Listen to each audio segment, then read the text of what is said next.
Comme convenu, on va avoir un retour des discussions qui ont eu lieu dans les ateliers. Il y avait 4 ateliers avec 4 questions et donc pour chaque atelier, on avait des rapporteurs. Donc j'invite les rapporteurs à s'installer ici à la table. Bonjour tout le monde. Je vais prendre la parole peut-être en premier. Moi, ma responsabilité, c'était l'animation de l'atelier qui s'appelait « Est-ce qu'on doit éradiquer ou partager le risque? » Évidemment, vous devinerez que c'était une question un peu piégée. C'est sûr que dans notre groupe, les gens étaient plus du côté du partage que de l'éradication. Mais on a eu quand même un beau débat très, très intéressant sur la situation. Puis, en fait, ce qu'on a ressorti, peut-être le premier élément que j'aimerais soutenir, c'est qu'en faisant sortir les arguments de l'éradication, même si ce n'est pas nécessairement la posture que nous avions, ça nous a permis de trouver un peu les éléments où on peut pénétrer et convaincre, en fait. Alors, évidemment, ce qu'on mentionnait, c'est que l'éradication des risques, souvent, c'est la posture qu'on entend beaucoup dans les médias et c'est la posture qu'on entend aussi souvent de nos élus. C'est sûr que, en fait, ce qu'on a perçu, c'est que l'éradication des risques, ça nourrit beaucoup la peur, l'inquiétude, puis tout ça. Fait que, tu sais, puis aussi, c'est un discours qui est facile à être simplifié, tandis que la question du partage du risque est beaucoup plus difficile à présenter puisqu'il est dans sa complexité. Ce que j'aimerais mentionner sur la question de la complexité du partage des risques, en fait, on a trouvé plusieurs stratégies que nous, on trouverait seraient des stratégies gagnantes pour partager le risque. Alors, on a parlé, premièrement, excusez-moi, de parler d'empathie et de tolérance au risque et puis d'audace. Alors, évidemment, bon, le risque, c'est quelque chose qui fait peur, qui nous nourrit dans quelque chose de très profond. Mais il faut faire preuve d'audace et puis prendre le risque et en être conscient pour être capable, ensemble, en équipe, de partager ce risque et d'être capable d'aller s'en occuper. Sinon, ce que j'ai aussi parlé sur la question du partage du risque, on a parlé, excusez-moi, j'aurais dû prendre des plus petites notes. Sur le partage du risque, on a parlé des collaborations interprofessionnelles. Alors, évidemment, autant dans les ordres que chez certains professionnels, chacun a un petit peu sa chasse gardée, sa spécialité, ce que cette personne-là est capable d'agir sur le milieu et sur les gens qu'il rencontre. Mais dans une posture où on est en travail interprofessionnel et aussi intersectoriel. Et là, ça, c'est quelque chose qui a été mentionné avec force, c'est-à-dire on a perdu beaucoup de liens avec nos collaborateurs du communautaire, mais ces personnes-là aussi sont autant et sinon plus proches du milieu et puis peuvent agir sur les risques. Et puis, c'est un peu ça le partage du risque, c'est-à-dire que autant différents professionnels travaillent ensemble pour travailler sur ce risque-là, mais aussi différentes organisations. Alors, évidemment, il faut s'écouter, il faut s'entendre, il faut savoir où est-ce qu'on peut agir, chacun individuellement. Et puis aussi, ne pas se limiter, tu sais, quand on parle d'audace, tu sais, c'est de ne pas se limiter à « moi, je fais que ça », mais tu sais, aussi de travailler avec les autres. On a parlé de l'autonomie des professionnels, surtout, on a parlé surtout des jeunes professionnels qui parfois ont une moins grande tolérance au risque. Puis, en fait, dans le travail d'équipe et puis aussi dans la formation, il faut être capable d'aller chercher ces personnes-là pour qu'elles aient une meilleure tolérance au risque. Qu'est-ce que j'ai dit à part de ça? Travailler sur les solidarités avec les personnes du milieu, mais aussi solidarité entre nous, entre professionnels, pour s'entendre et partager ce grand risque qu'on ne peut pas éviter. Il y a quelqu'un dans notre groupe qui a signé, ici on dit tout le temps le risque versus la vie normale, tandis que cette personne-là nous dit, mais dans le fond, au quotidien, on vit tous avec le risque. Et puis celui-là existe dans le quotidien. Alors, il faut s'y atteler et travailler ensemble. Voilà, c'est ce que j'avais pour vous. Merci beaucoup. En fait, j'invite le rapporteur à vraiment parler dans le micro parce que vous êtes enregistré. Alors, on veut être bien sûr d'avoir l'enregistrement correct. Allez-y. On va peut-être poursuivre avec M. Blanchet. D'abord, bonjour, je m'appelle Alexandre Blanchet, je suis ici chercheur à la Crévage où je m'occupe des données quantitatives. Aujourd'hui, j'avais pour tâche de structurer la discussion de l'atelier qui se posait la question comment soutenir et faciliter l'action des intervenants et organismes en santé mentale jeunesse. On a eu une discussion extrêmement active, le groupe a été très participatif. On a eu à peu près, comme tout le monde, à peu près 1h40 pour discuter. Et c'est un peu dommage parce que je pense qu'on était à 10 minutes de refaire le monde. Malheureusement, on n'y est pas arrivé. Donc, je vais vous synthétiser rapidement là, l'essence de la discussion. On a d'abord discuté des choses qui étaient à maintenir dans le système actuel, des choses qui étaient positives et qui devaient être maintenues. On parlait notamment de l'importance de la souplesse. De la souplesse, entre autres, parce que les gens veulent être capables de pouvoir offrir des soutiens individualisés aux jeunes. Et ils ont besoin de cette souplesse-là pour offrir ces services-là. De la souplesse aussi pour établir des partenariats qui permettent, encore une fois, de maintenir la souplesse et des interventions individualisées auprès des jeunes. Et finalement, ce contact auprès des jeunes-là, certains ont senti le besoin de mentionner qu'il faut aussi soutenir les intervenants eux-mêmes parce qu'ils ils sont en contact avec des situations difficiles et donc il y a déjà des soutiens qui existent pour les intervenants. Dans certains cas, il faut les créer. Mais lorsqu'ils existent, les gens dans la salle ont tenu à préciser que c'était apprécié, important et qu'il fallait les maintenir. Ce qui devait être réduit, donc on a aussi eu à réfléchir sur les éléments qui devaient être réduits dans le système pour aider les intervenants et les organismes. D'abord, on a beaucoup parlé des choses rigides, donc les aspects administratifs qui ajoutent des tâches qui ont un coût d'option, en guillemets, donc pendant qu'on fait des tâches administratives et de la paperasse, mais on n'est pas en train de faire autre chose, on n'est pas en train d'intervenir auprès des jeunes. Également, la hiérarchie, des hiérarchies qui parfois empêchent les gens de parler ou en fait une hiérarchie qui fait sentir les gens que leur parole n'est pas la bienvenue et qui donc rigidifie les rapports entre les différentes personnes. Et donc, vous voyez peut-être le lien immédiatement avec les éléments à maintenir. Donc, c'est que cette hiérarchie et cette structure administrative-là qu'on souhaite réduire nuit un peu à la capacité d'offrir de la souplesse et des approches plus individualisées. Donc, au-delà de ce qui devait être réduit, évidemment, la hiérarchie et l'administration ne peuvent pas être éliminées complètement, mais on a souhaité également discuter de choses qui devaient être éliminées. Une chose qui est ressortie très clairement, c'était le travail en silo.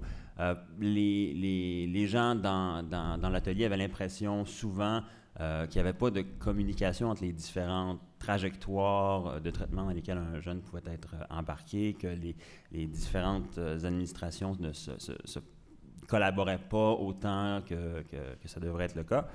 Et donc, ce travail en silo-là a été pointé du doigt beaucoup et le besoin de communiquer donc, de manière intersectorielle, transversalement entre les différents secteurs a été soulevé beaucoup.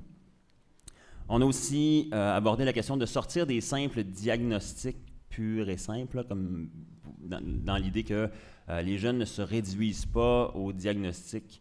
Ah oui? Okay. Et donc, c'est important de donc, replacer les jeunes pour ce qu'ils sont entièrement. Et maintenant, puisque je dois accélérer, je pensais être bref, mais finalement, je m'étale. Les choses qui doivent être amplifiées, donc d'abord la participation des jeunes, on a soulevé spontanément dans l'atelier que la participation des jeunes était extrêmement importante pour mieux comprendre les réalités qu'ils vivent eux-mêmes. On a aussi beaucoup parlé de crédibiliser les intervenants, c'est-à-dire que les intervenants, je parlais un peu plus tôt de hiérarchie, ils ont parfois l'impression de ne pas être écoutés, que l'information dont ils disposent et l'expérience qu'ils ont acquis n'est pas suffisamment entendue. Et toujours dans cette optique-là, on propose d'exposer davantage les jeunes professionnels à la réalité du terrain, de sorte à ce que des rapports plus cordiaux puissent s'installer entre les intervenants et les professionnels qui, de par leur travail quotidien, n'auront pas forcément à être constamment sur le terrain pour comprendre les réalités très concrètes. On propose aussi des espaces d'intervention innovants. Et là, l'idée, c'est qu'il y a plusieurs moyens de créer, d'aider les jeunes. Par exemple, ça peut être par des activités artistiques, par des activités musicales, peu importe. Et donc, d'avoir des occasions, des opportunités, d'avoir des activités innovantes et que les erreurs soient possibles à l'intérieur de ces activités-là. Et donc, il faut être capable d'essayer des choses. Et finalement, ce qui devrait être créé, on a parlé beaucoup de communication entre les différents secteurs qui ne se parlent pas, un besoin d'information à la fois pour que les intervenants soient au courant de ce que les organismes communautaires peuvent offrir, des différents services qui sont possibles à l'intérieur des différents endroits dans les services offerts aux jeunes. Et on a notamment parlé de création de postes d'agents de liaison dont le travail était de favoriser la circulation d'informations. Et ça conclut, peut-être un peu ironiquement, par le besoin de se voir en face à face plus régulièrement. Et donc, des événements comme aujourd'hui étaient particulièrement importants. Voilà.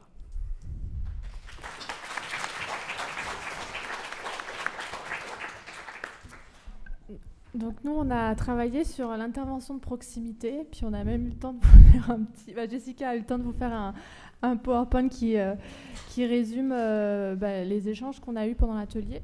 Donc on est parti d'une définition de l'intervention de proximité en disant que c'est d'aller vers les jeunes au lieu d'attendre qu'ils viennent vers nous. Et donc on a bonifié, les participants à l'atelier ont bonifié cette définition en disant que pour faire de l'intervention de proximité, il faut donc s'intégrer à l'environnement des jeunes, et notamment en étant en lien sur Internet avec eux. De créer des liens de confiance, qui est comme la condition un peu de base pour pouvoir mener ce travail avec les jeunes et leur entourage. De préciser les intentions de l'intervention au départ donc du contact, la prise de contact avec les jeunes. De répondre aux besoins des jeunes et de leur entourage plutôt que de répondre en priorité aux objectifs des plans d'action ou des organisations.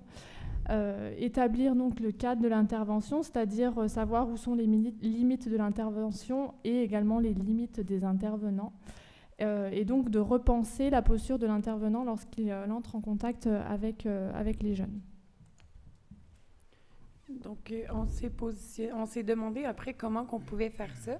Donc on s'est dit qu'il était nécessaire d'opérer un changement de posture tout d'abord auprès des intervenants afin vraiment d'offrir des services qui sont adaptés et qui répondent aux besoins des jeunes et qui sont aussi flexibles aux demandes de ceux-ci. Donc, il faut aussi repenser à co-construire l'intervention avec les jeunes. Donc, on ne l'a pas assez dit au courant des derniers jours, parce que j'étais au colloque la semaine passée aussi. Donc, avec les différents acteurs du réseau. Donc, pour moi, l'intervention de proximité, c'est aussi un travail d'intervention de réseau. Donc, il faut travailler en réseau et collectiviser toute l'expertise. Donc, avoir une réflexivité aussi, donc s'appuyer sur des pratiques qui sont efficaces ailleurs, auxquelles on pourrait s'inspirer et pouvoir, dans le fond, soit les appliquer ici ou les adapter à notre situation. On doit aussi apprendre à se connaître, donc il faut prendre le temps de s'apprivoiser. Et on avait une intervenante qui a dit ça tout à l'heure dans notre rencontre, d'adapter aussi les milieux organisationnels à ce mode d'intervention qui est l'intervention de proximité. Finalement, développer des approches qui sont informelles, prévoir des activités de rassemblement, de réseautage avec le public et les services aussi. J'avais aussi nommé comme exemple de faire des activités parfois très informelles, que ce soit du canot camping ou des activités vraiment qui sortent du cadre, qui sortent des bureaux, pour aussi avoir une perspective différente en tant qu'intervenant sur nos jeunes et nos familles aussi. Ça pouvait aider à aussi ramener un équilibre puis éviter, dans le fond, des relations de pouvoir asymétriques. Et il faut aussi fournir des outils aux différents acteurs qui gravitent autour des jeunes et leurs entourages afin qu'ils connaissent, dans le fond, les services qui sont offerts dans la communauté puis qu'ils puissent faire, dans le fond, le lien avec les ressources dans le milieu parce que on s'entend, un intervenant ne peut pas tout faire. Donc, c'est important aussi de relayer aux différents spécialistes, puis d'avoir des milieux aussi où ces gens-là peuvent parler entre eux de façon interdisciplinaire puis intersectorielle. Et finalement, nous avons aussi réfléchi sur la question, mais qui est responsable pour réaliser cette intervention de proximité? Et un des aspects, c'était, il doit être un maillon de relation faisant partie d'une chaîne avec d'autres acteurs, implique de l'humilité et du respect. Donc, l'intervention de proximité ne se fait pas tout seul. Donc, ce n'est pas un intervenant qui réalise cette intervention-là, mais il doit réaliser aussi de travailler avec le réseau du jeune, le réseau qui gravite déjà autour du jeune ou qui pourrait graviter autour du jeune pour créer des relations entre ces différents acteurs. Celui ou celle qui réalise l'intervention, on demande nécessiter une présence stable, une personne pivot, création des liens avec la communauté, surtout dans un contexte où il y a un roulement de personnel très très présent. Donc cette stabilité est ressortie à plusieurs reprises.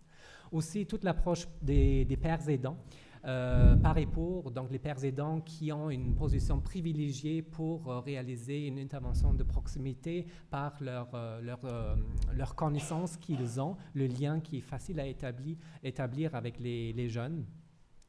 C'est toute une équipe d'intervenants de proximité pour soutenir et informer les différents acteurs ici de différents secteurs pour faire connaître le filet de sécurité dans la communauté et faire des ponts avec les différentes ressources, ce qui était déjà dit, donc de travailler, d'informer aussi la communauté pour que tout le monde détient l'information.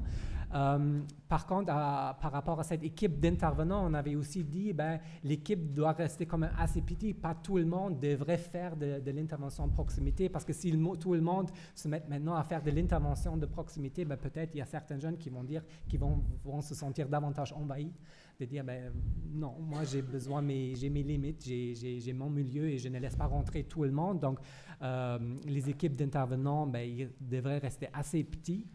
Aussi, qui devrait faire cette intervention-là? On a dit la participation des jeunes est très importante, donc notamment en les impliquant dans les comités d'embauche pour que les jeunes puissent choisir les intervenants qui sont les meilleurs pour réaliser cette intervention-là. On a déjà parlé de la posture de l'intervenant. La posture est très importante, donc ce sont des jeunes aussi qui vont pouvoir décider qui détient effectivement cette posture-là. Et le mentorat entre les intervenants expérimentés et les intervenants de la relève.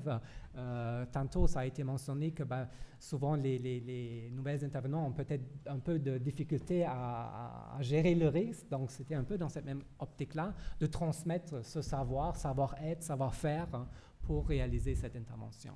Et finalement, un aspect qui ne faisait pas partie de notre atelier dès le départ, mais un aspect qui est ressorti concerne donc aussi la question de l'évaluation.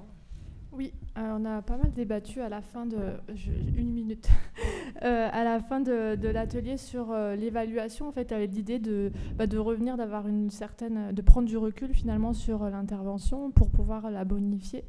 Et donc, on a parlé d'évaluation des pratiques, non pas dans l'objectif d'évaluer la performance en fait des interventions et des organisations, donc de rompre avec une logique administrative et économique de l'évaluation, mais bien d'étudier, d'analyser comment le continuum de services se met en place et donc d'avoir une évaluation davantage qualitative en fait, et notamment en sollicitant les jeunes pour leur demander comment les interventions peuvent être améliorées.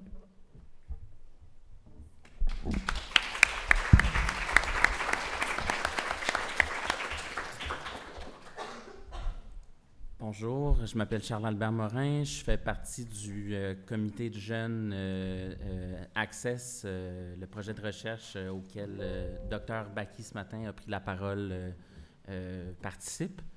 Alors, nous, on n'a pas de PowerPoint et on doit composer avec l'ingratitude qu'on est les derniers, donc vous allez peut-être entendre des choses qui se répètent. Alors, notre sujet, c'était comment améliorer l'accès et la continuité en santé mentale des jeunes.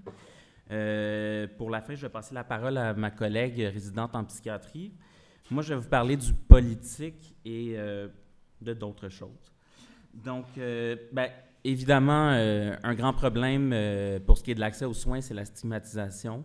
Alors, on a mentionné, par exemple, que juste l'effort d'aller chercher de l'aide dû à la stigmatisation, ça peut être compliqué pour les jeunes atteints de troubles en santé mentale. Une autre barrière, ou en tout cas une difficulté, c'est le fait de devoir répéter constamment son histoire. Alors, d'un endroit ou à un autre, au cours de la trajectoire, avant d'arriver au bon endroit, on doit se répéter et c'est très, très difficile émotivement pour l'avoir vécu personnellement. Ensuite, je vais répéter ce qui a été dit par les autres groupes, mais c'est sûr que l'outreach, donc l'intervention proactive, si on veut, là, pour traduire, c'est sûr que c'est très important parce que les gens qui souffrent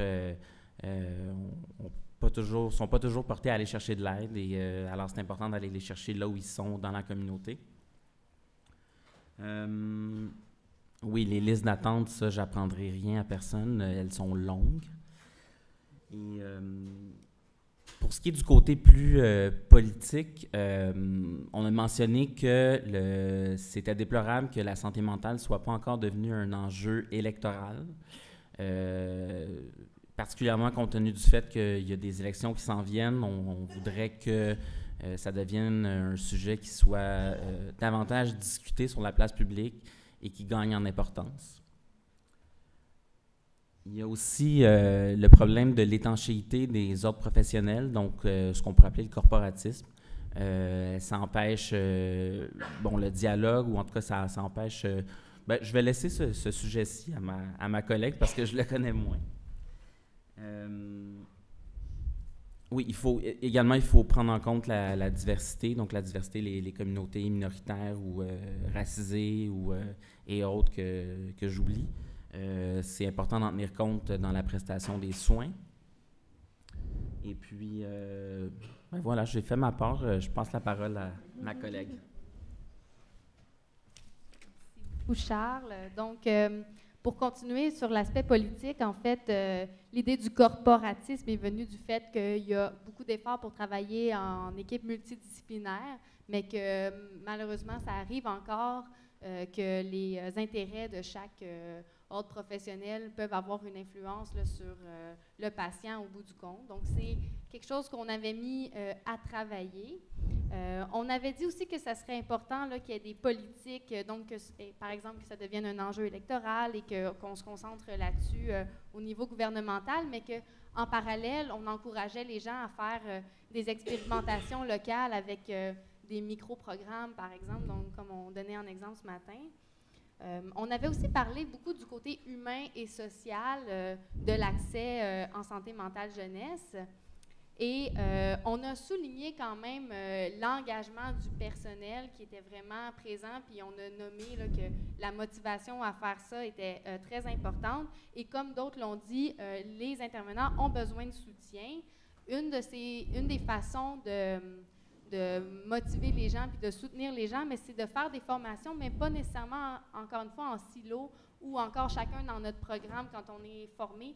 Une fois qu'on est sur le marché du travail, faire des formations avec nos collègues, donc autant entre médecins, travailleurs sociaux, psychoéducateurs, pour connaître la réalité de chacun, puis avoir un espace pour discuter de cas qui sont parfois un petit peu plus complexes. Donc des formations qui sont cliniques, pratiques. Et on l'a dit, là, donc on a trouvé que c'était très important de mettre les jeunes au centre des soins et de s'assurer de faire des partenariats avec les personnes qui sont proches des jeunes. Donc, que ce soit un organisme communautaire ou la famille, de s'assurer que quand on a une intervention liée à un problème de santé mentale à faire, que les proches et les proches des jeunes soient toujours présents. Puis pour compléter par rapport à la liste d'attente, on s'est dit qu'il faudrait que ce soit obligatoire qu'il y ait un service qui soit offert à partir du moment que tu es sur une liste d'attente. On n'a pas eu assez de temps pour élaborer sur ce à quoi pourrait ressembler ce service-là, mais on pense que ça serait quelque chose à cogiter. Donc, voilà.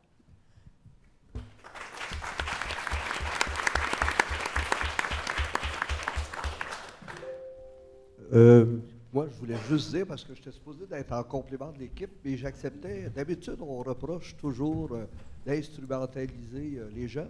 Là, c'est le ministère qui est instrumentalisé dans cette conclusion-là, et j'en suis bien heureux. Alors, voilà. Et je vais prendre la parole un petit peu plus en termes de présentation pour la conclusion, je crois. Alors, bon, mes intervenants s'en vont. On allait faire une petite période de questions, mais... Oui, en fait, j'avais un petit commentaire à faire. Dans toutes nos conversations qu'on a eues, j'ai l'impression qu'il y avait un point qui n'a pas nécessairement été vraiment nommé. C'est la différence entre l'accès aux services de santé mentale basé sur l'ethnicité, la classe, et qu'on n'a pas vraiment parlé de la surreprésentation des jeunes noirs et des jeunes autochtones sous le service de la protection de la jeunesse et les conditions liées à la santé mentale de cette population-là. Donc, ce serait juste mon commentaire après avoir passé cette belle journée avec vous tous. En fait, j'ai seulement mentionné que c'était important de tenir compte des spécificités des groupes à qui on livre les soins, mais je n'ai pas mentionné la surreprésentation. Vous avez raison. C'est un enjeu dont on n'a pas parlé, en fait, mais qui peut être quand même en lien avec l'accessibilité. C'est que pour l'instant, les arts thérapeutes et tout ce qui est j'inclus dramathérapie, ne sont pas considérés dans la loi 21.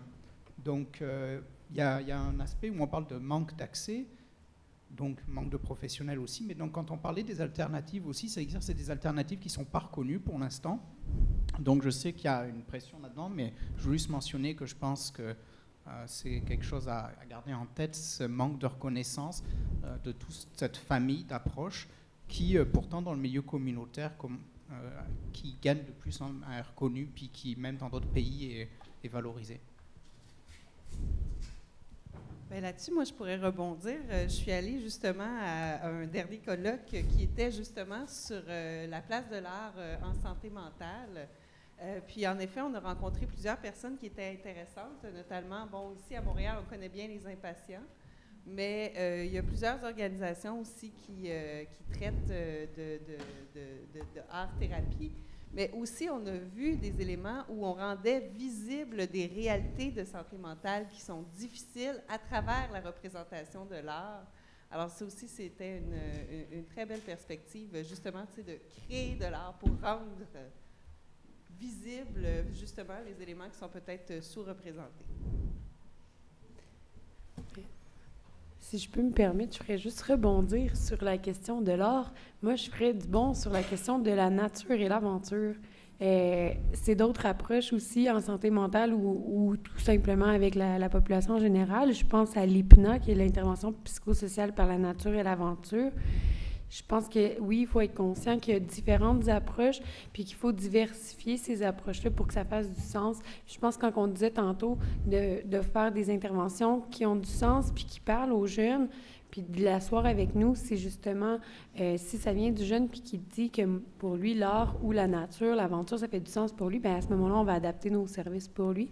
Mais clairement, il faut que nos gouvernements, puis que les gens qui financent ces projets-là croient en d'autres approches, puis qui diversifient aussi les interventions.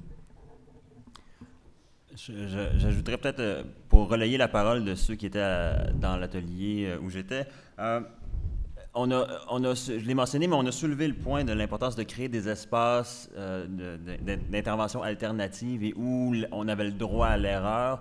Je pense que on soulignait dans le groupe non seulement que c'était parce que ces approches-là étaient susceptibles d'avoir des effets bénéfiques en elles-mêmes, mais aussi parce qu'elles constituent des opportunités de tisser des liens avec les jeunes et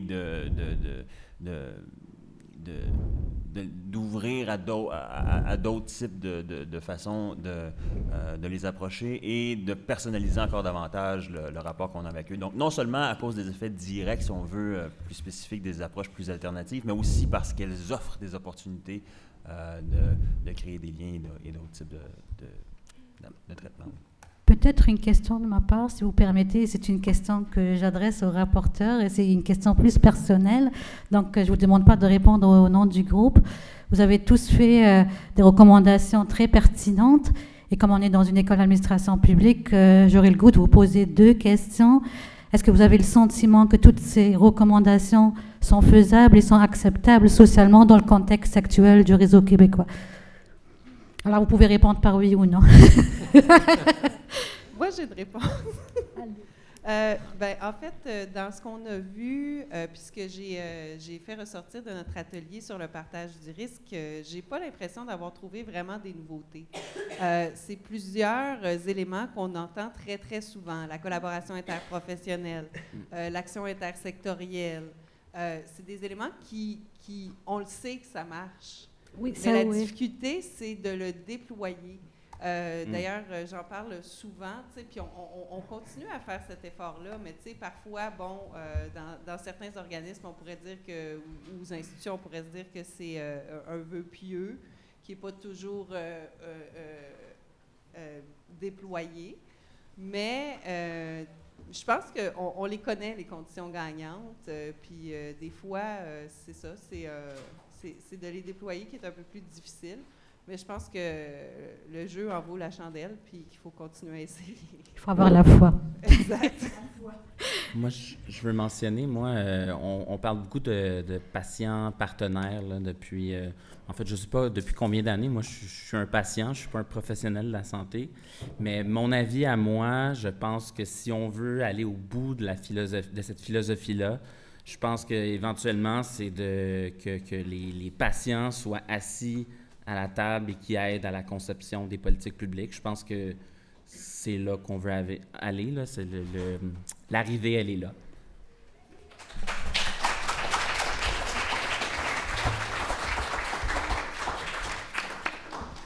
Moi, je voulais dire, comme toi, Geneviève, je pense effectivement il y a beaucoup de choses qui sont aussi ressorties dans notre groupe qu'on connaît déjà. Juste pour donner un exemple, on parlait du danger de la standardisation des pratiques, si on veut faire de l'intervention de proximité, mais en même temps, on a un peu on est intégré dans cette standardisation de pratiques. C'est très difficile de faire de l'intervention de pratique.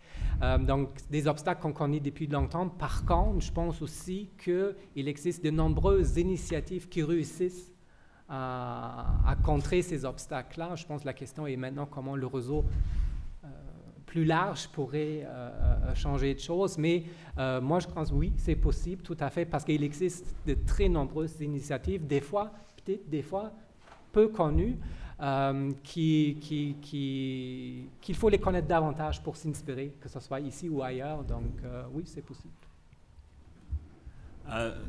Moi, je terminerais peut-être en mentionnant que je pense que la plupart, en fait, tous les gens dans l'atelier avaient l'esprit très clair sur les défis concrets, à la fois qu'eux-mêmes ont à vivre tous les jours, mais aussi qu'il y a des défis que les autres professionnels qui côtoient ont à faire face. Et je pense que dans la mesure où tout le monde a au moins un peu conscience qu'il y a souvent des tensions, des choses en tension qui sont à réconcilier. À partir du moment où on a conscience de ça, minimalement, on peut faire des pas en avant. Est-ce qu'on fera une révolution demain matin? Certainement pas. Mais je pense qu'il y a clairement place à implémenter plusieurs des choses qu'on voit là. Oui. Merci pour cet optimisme. Est-ce qu'il y aurait d'autres commentaires, d'autres questions dans la salle?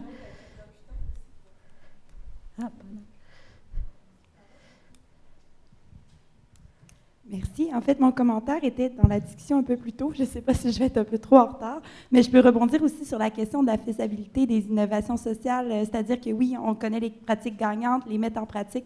L'ennui, c'est que souvent, les innovations sociales n'ont pas le financement requis pour permettre à ce qu'il y ait des preuves à large échelle ou dans différents contextes. Puis, tiens, je me permets de mentionner un bel exemple d'innovation sociale qui a reçu un financement important récemment. C'est-à-dire, c'est le projet de gériatrie sociale, pour lequel le volet social et médical est équilibré, entre guillemets. Madame Blais a fourni un financement important pour ce projet-là, cette initiative pour repenser l'organisation des soins et services pour les personnes âgées. Parce que oui, on a parlé des jeunes et de la santé mentale, mais nos aînés qui vivent énormément de solitude, qui vivent aussi une hausse de prescription de médicaments depuis les dernières années et de diagnostic, vivent quand même des problématiques similaires aux jeunes. et des enjeux similaires aux jeunes en santé mentale. Et puis, j'ose espérer qu'en ayant un budget suffisant, des initiatives telles que la gériatrie sociale ou d'autres initiatives telles que Access ou Air ouverte vont être non seulement financées pour que leur déploiement soit prouvé en termes de données, entre guillemets, probantes, etc., en termes d'efficacité, mais aussi pérennisé. Puis ma petite intervention de tantôt, c'était pour rebondir sur le fait que on a parlé dans le fond, du rapport aux professionnels de la santé, aux intervenants communautaires. J'ai complètement oublié de le souligner dans ma présentation tout à l'heure, mais il y a aussi l'approche par les pairs qui est très aidante pour les jeunes qui vivent des problèmes en santé mentale. Dans les auberges du cœur, ils ont observé que les jeunes, quand ils se concertent entre eux, qui ont les espaces nécessaires pour discuter de leurs problématiques en santé mentale, ils se donnent des conseils mutuellement, ils deviennent les meilleurs intervenants entre eux. Donc, le jeune peut devenir finalement le meilleur intervenant.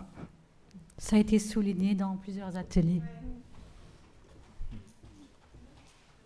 Oui. Une dernière.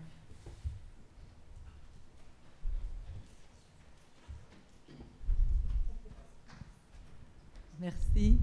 En tout cas, moi, je ressors quand même avec pas mal d'espoir. J'ai hâte d'entendre notre mot de la conclusion. Mais à votre commentaire, on ne changera peut-être pas le monde demain. Moi, je dirais peut-être pas demain, mais j'espère après-demain. Dans le sens où je pense qu'on parlait c'est vrai qu'il y a souvent un manque de financement, mais là, il y a comme eu des annonces avec les aires ouvertes qui vont se développer. Ça en est, ça, des projets pour les jeunes qui sont en train de se développer, puis qui se développent vraiment avec l'ouverture d'entendre les jeunes, que les jeunes soient au centre de la construction de ces aires-là. Elles vont être adaptées, en tout cas, c'est ce qui en est dit, ce que j'en comprends, elles vont être adaptées aux réalités régionales de chacun. Je pense que c'est l'occasion de faire une mobilisation citoyenne puis de changer les choses. J'espère que les gens vont continuer à s'impliquer, puis il faut oser penser qu'on va changer les choses.